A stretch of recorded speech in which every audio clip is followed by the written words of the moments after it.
aspectos da legislação brasileira voltados para o ensino da música. Estudar e compreender as leis que regem a educação brasileira, especificamente os que se referem ao ensino da música, é de suma importância, pois assim compreendemos o que as leis estabelecem e o que de fato ocorre nas escolas. Lei 5.692/71 foi então estabelecida a educação artística na escola, pois conforme a redação do artigo 7º, será obrigatório a inclusão de educação moral e cívica, educação física, educação artística e programas de saúde nos currículos plenos dos estabelecimentos de primeiro e segundo grau, isso em plena ditadura militar. Apesar da não obrigatoriedade, essa lei trouxe a música para a sala de aula, porém tem seus contras, por exemplo, a polivalência. Um professor responsável por todas as matérias, artes plásticas, cênicas e música. Esta experiência trouxe resultados problemáticos e não contribuiu para o estabelecimento de uma proposta consistente para as artes na educação. Uma das consequências foi a superficialização dos conteúdos e predominância das artes plásticas, devido ao maior número de profissionais habilitados nessa área. É outra questão.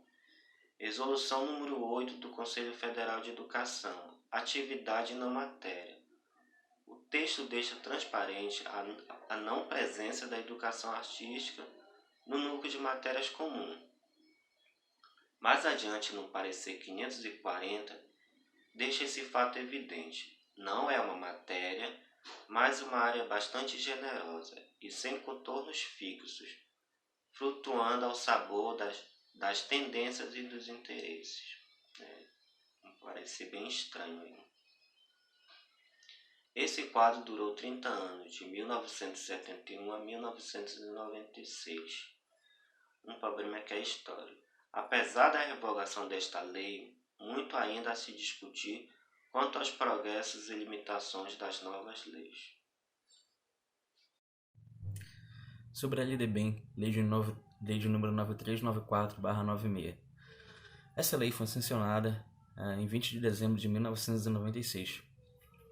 Essa lei contemplava o ensino da arte como disciplina e não mais como uma atividade, como na educação artística. Uma crítica a ser feita sobre a lei de 9394/96 foi de dar autonomia às escolas para que elas definissem as suas próprias propostas pedagógicas.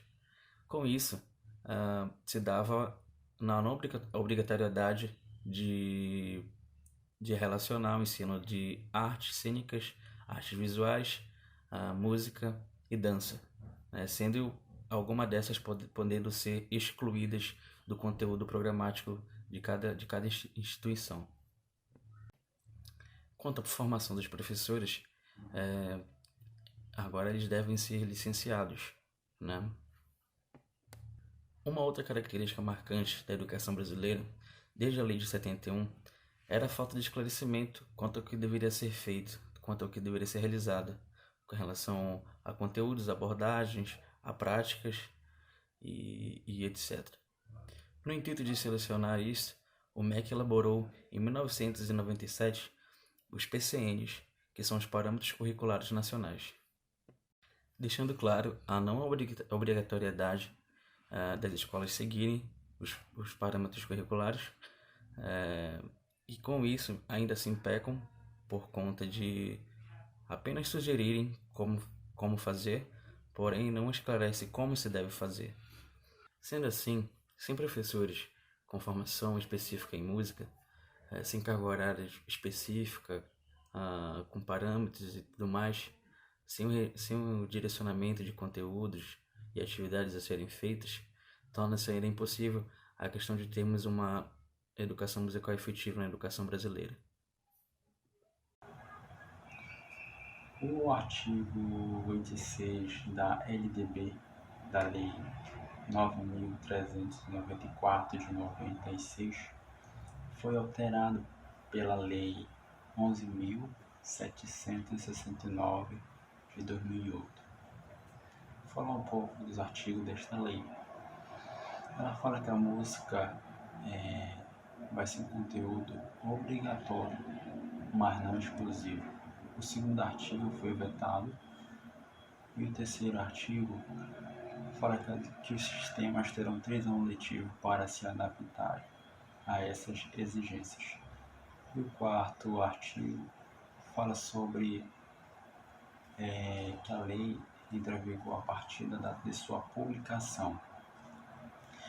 Porém, essa lei ela veio através de muita luta dos professores, escolas, gestores, para que tivesse uma música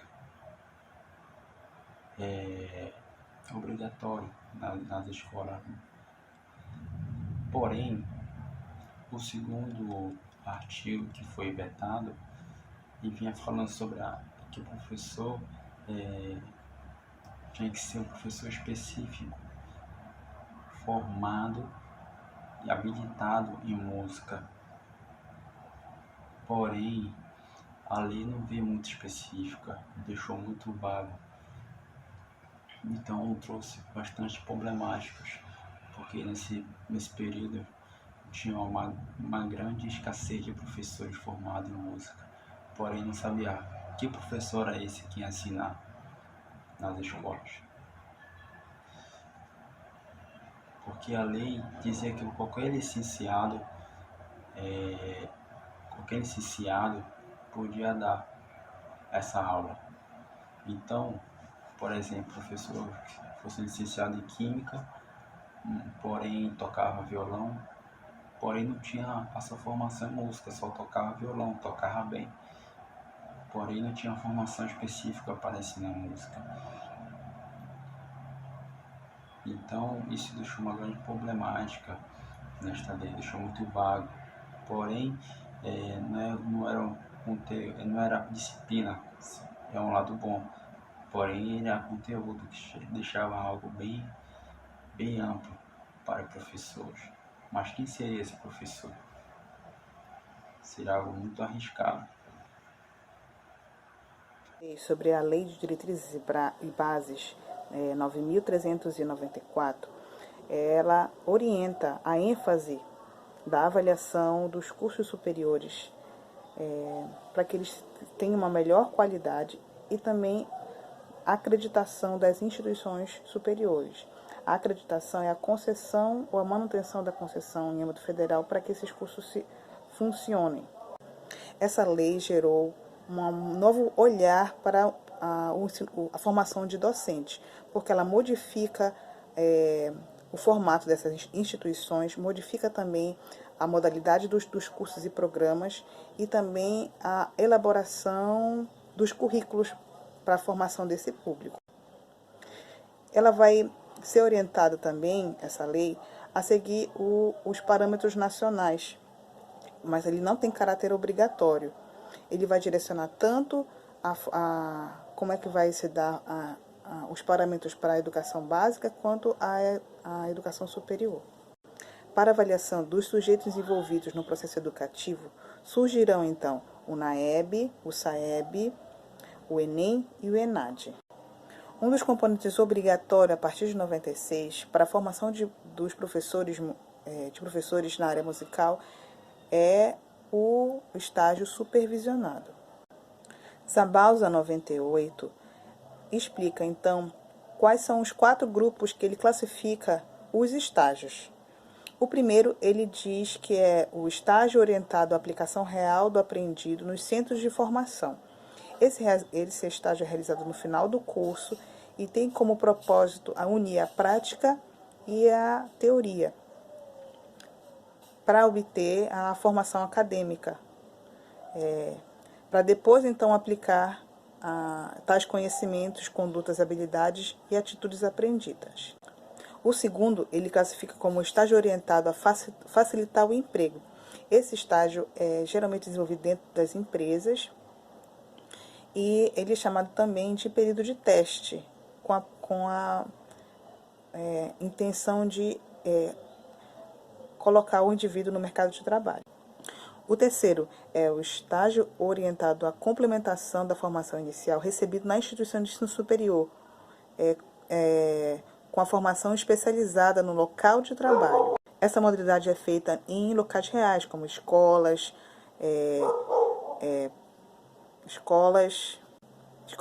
hospitais e clínicas. E o último é o estágio direcionado a enriquecer a formação aprendida no ensino superior, só que durante a formação em locais específicos de educação ou saúde, enfim, qualquer lugar de aprendizado. Bom, no que diz respeito às diretrizes curriculares nacionais dos cursos superiores de música e outros cursos como teatro, dança, design, história, ciências econômicas, etc., elas foram inicialmente encaminhadas ao MEC em junho de 1999 e foram aprovadas pelo Conselho Nacional de Educação em abril de 2002.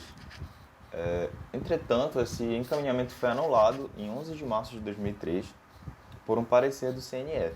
E essa revogação implicou em um novo processo em que as diretrizes de cada curso foram encaminhadas separadamente.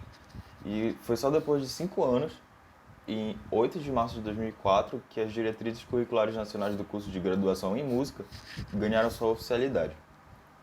Assim como outras diretrizes, a do curso de música ela contempla elementos estruturais do projeto pedagógico do curso.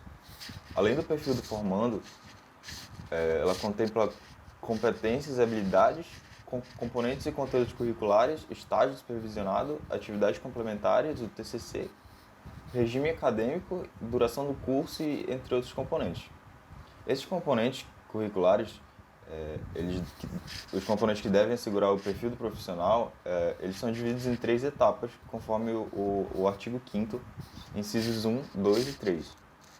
Essas etapas são: a primeira envolve conteúdos básicos, que são os estudos relacionados com a cultura e as artes, envolvendo também ciências humanas e sociais, com ênfase em antropologia e psicopedagogia.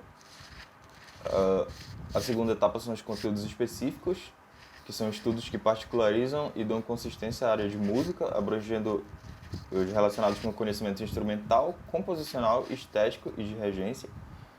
E a terceira são os conteúdos teórico-práticos, que são os estudos que permitam a integração da teoria e a prática relacionada com o exercício da arte musical e do desempenho profissional, incluindo também estágio curricular supervisionado, prática de ensino, iniciação científica e utilização de novas tecnologias.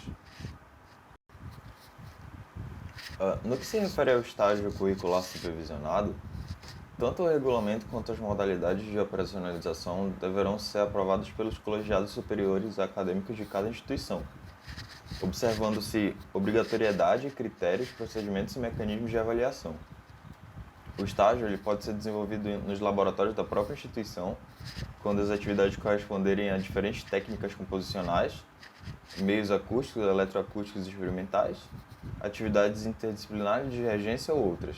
E a qualidade dessa avaliação ela vai ser determinada pelos profissionais responsáveis pelo acompanhamento e supervisão. É claro que todas essas orientações elas dirigem-se aos cursos de bacharelado. E os cursos de licenciatura em música eles estão submetidos às diretrizes curriculares nacionais para a formação de professores de educação básica. Nesse caso, para os cursos de licenciatura, o estágio curricular supervisionado ele deverá ser realizado em escolas de educação básica a partir da segunda metade do curso, envolvendo a atuação de profissionais de ambas as instituições, a escola formadora e a escola de campo de estágio.